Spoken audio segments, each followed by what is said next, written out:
Sir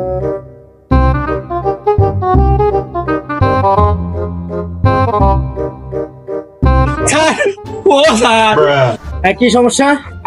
sir একটা অভিযোগ লিখিব। অভিযোগ লিখবেন? জি স্যার। আচ্ছা বলেন কি সমস্যা। আগে কান্না থামাও, তারপর অভিযোগ বলো। স্যার গতকালকে আমার বাসায় ডাকাতি পড়েছিল, পুরাটা রাত হাওমাও করে চিল্লাচিল্লি করছে, ওরে মারো ওরে মারো, কেউ আসে না সাহায্য করতে। অভিযোগটা লেখেন স্যার। তাহলে চলেন আপনার বাসায় যা তদন্ত করে আসি। চলেন স্যার চলেন।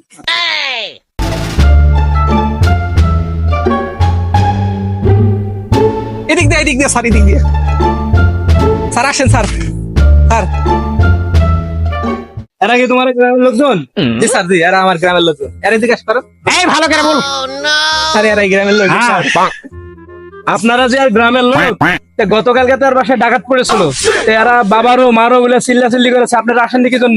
হ্যাঁ কি আর বলবো, বিয়ে হওয়ার এক সপ্তাহ হইলো, প্রতিদিন তো বিয়ে হওয়ার পর থেকে খালি ও গো মাগো আব্বা গো শব্দ হয়। এটা বুঝবো গতকালকে রাত্রে ওর বাড়ি ডাকাতি পড়েছিল। আমি পারি না আর পারি না।